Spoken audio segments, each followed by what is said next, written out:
नमस्कार दोस्तों। नवरात्रि का महापर्व बहुत ही शुभ और मंगलकारी माना जाता है। नवरात्रि के पूरे 9 दिन गंगा जल की हर एक बूंद की तरह पवित्र माने जाते हैं। यह शुभ समय भक्तों के जीवन में खुशियों की सौगात लेकर आता है। दोस्तों, आपको बता दें 2024 में इस साल चैत्र नवरात्र के प्रथम दिन मंगलवार होने से माता दुर्गा की सवारी इस बार घोड़ा पर होगा। माता दुर्गा जी का घोड़े पर सवार होकर आना शुभ संकेत नहीं माना जाता है। धार्मिक मान्यताओं के अनुसार जब भी माता दुर्गा घोड़े पर सवार होकर आती हैं तो सामाजिक और राजनीतिक स्तर पर बड़े बदलाव देखने को मिल सकते हैं। घोड़े को तीव्र युद्ध आदि का प्रतीक माना जाता है, इसीलिए जब भी माता की सवारी घोड़े पर होता है तो राजनीतिक गलियारों में हलचल देखने को मिलती है। दोस्तों, देश और दुनिया में जंग के आसार बन सकते हैं और कोई बड़ा राजनीतिक परिवर्तन भी देखने को मिल सकता है। जी हाँ दोस्तों, इस बार नवरात्रि पूरे 9 दिन तक मनाई जाएगी। न एक भी दिन कम न ज़्यादा, पूरे 9 दिनों तक मनाई जाएगी। माँ शेरा वाली की विशेष रूप से पूजा आराधना किया जाएगा। चैत्र नवरात्रि का महापर्व इस बार 2024 में 9 अप्रैल दिन मंगलवार से शुरू होकर 17 अप्रैल बुधवार के दिन समाप्त होगा।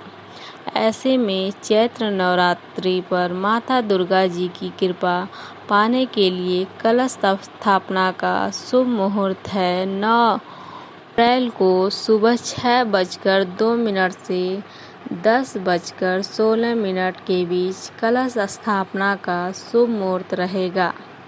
मुहूर्त में की गई पूजा बहुत ही शुभ माना जाता है। इससे समस्त देवी देवताओं की कृपा प्राप्त होगी और पूजा पाठ का फल कई लाख गुना प्राप्त होगा। हाँ दोस्तों, ऐसे में जो व्यक्ति नवरात्र आने से पहले घर में ये चीज़ें हटा देता है, उसके घर में माँ वैष्णो जी का हो जाता है आगमन। माता लक्ष्मी जी का होगा वासना। माता शेरा वाली आपकी झोली खुशियों से भर देंगी। नवरात्रि आने से पहले घर में इन चीज़ों को फौरन हटा दें। जैसे माता शेरा वाली की तस्वीर अगर कांच की फ्रेम की है और वह कांच हल्की सी अगर टूटी हुई है तो ऐसे कांच को बदलाव लें या फिर तस्वीर को जल में विसर्जित कर दें। टूटी मूर्ति की पूजा करने से, टूटी तस्वीर की पूजा करने से आपकी श्रद्धा, भक्ति, व्रत आदि सब टूट जाता है। आपका व्रत खंडित हो जाता है। हाँ दोस्तों, नवरात्रि के 9 दिन बहुत ही पवित्र होते हैं। नवरात्रि के दिन 9 दिनों में आचार विचार और घर को साफ सुथरा और पवित्र रखना अति आवश्यक है। इसीलिए नवरात्रि के 9 दिनों में ब्रह्मचर्य का पालन किया जाता है और तामसिक भोजन ग्रहण नहीं किया जाता है। नवरात्रि के 9 दिनों में माता रानी के भक्तों को प्याज, लहसुन, मांस, मदिरा और अंडे से दूर रहना चाहिए। अधिकतर भक्त इन नियमों का पालन भी करते हैं, लेकिन वह एक गलती कर बैठते हैं। वह नवरात्रि के 9 दिनों में अपने घर इन अपवित्र चीज़ों को रख लेते हैं। ऐसा भूलकर भी नहीं करना चाहिए। भागवत पुराण के अनुसार नवरात्रि के 9 दिनों तक माता रानी अपने भक्तों के घर में वास करती हैं। दोस्तों, नवरात्रि में माता रानी के कलश की स्थापना करते समय जटा वाला यानी कि पानी वाला नारियल ही कलश पर स्थापित करना चाहिए। साथ ही यह ध्यान रखना चाहिए कि नारियल को सदैव कलश के ऊपर लेटा कर रखना चाहिए। घट स्थापना करते समय कभी भी नारियल को खड़ा करके नहीं रखना चाहिए। सदैव लिटाकर कलश के ऊपर रखा जाता है। साथ ही नारियल को स्थापित करने से पहले आप नारियल को लाल कपड़े में लपेटकर उस पर और भी लाल चुनरी ओढ़ाकर आप नारियल को कलश के ऊपर स्थापित करें। शास्त्रों के अनुसार कलश के ऊपर जब सही तरीके से नारियल रखा जाता है और सही प्रकार का नारियल रखा जाता है, तभी व्रत और पूजन का पूर्ण फल प्राप्त होता है। जी हाँ दोस्तों, यह भी ध्यान रहे कि महिलाएं माता रानी को नारियल अर्पित कर सकती हैं, लेकिन कभी भी माता रानी के सामने नारियल भूलकर भी न तोड़ें, क्योंकि नारियल बीज रूप होता है और स्त्रियां बीज रूप से ही शिशु को जन्म देती हैं। इसीलिए कभी भी महिलाओं को नारियल नहीं तोड़ना चाहिए।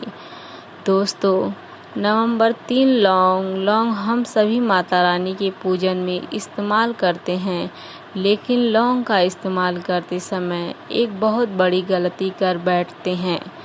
जी हाँ दोस्तों, हमेशा ध्यान रखना चाहिए कि माता रानी को सदैव फूल वाली लौंग ही अर्पित करना चाहिए। जिस लौंग के ऊपर फूल नहीं होता है या फिर जिस लौंग के पीछे लकड़ी की दाढ़ी नहीं होती है, उसको आप माता रानी के पूजन में भूलकर भी इस्तेमाल ना करें। फूल वाली लौंग को ही पूर्ण माना जाता है और माता रानी के पूजन में कोई भी अपूर्ण वस्तु, कोई भी खराब वस्तु या टूटे हुए अक्षत इस्तेमाल नहीं करना चाहिए।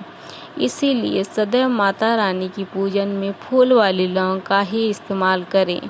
दोस्तों, नंबर 4, तुलसी के पत्ते अर्पित नहीं करने चाहिए। माँ दुर्गा की पूजा में तुलसी पत्र का इस्तेमाल करना वर्जित माना जाता है।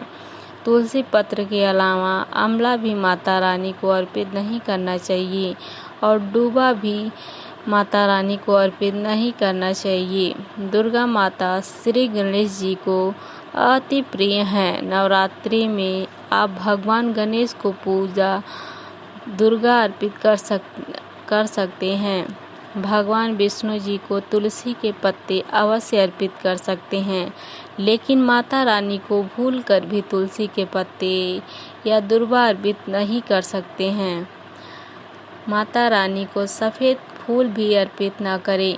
माता रानी को सदैव लाल रंग के फूल अर्पित करने चाहिए। लाल रंग के फूल माता रानी को अति प्रिय हैं। खासकर माता को गुड़हल और कमल के फूल अति प्रिय हैं। शास्त्रों में बताया जाता है कि घर में माता रानी की 2 या 3 मूर्तियों में ये फोटो नहीं होनी चाहिए। इस बात का भी आप विशेष ध्यान रखें कि माता रानी की पूजन में कोई भी खंडी चीज़ इस्तेमाल न करें।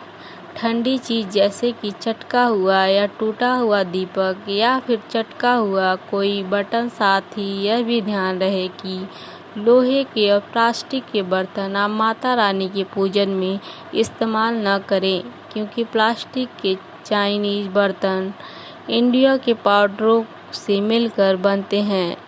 ऐसे में पूज्य बर्तनों में माता रानी कीड़ा लग सकता है। तो दोस्तों, वीडियो में अंत तक बने रहने के लिए आप सभी को धन्यवाद।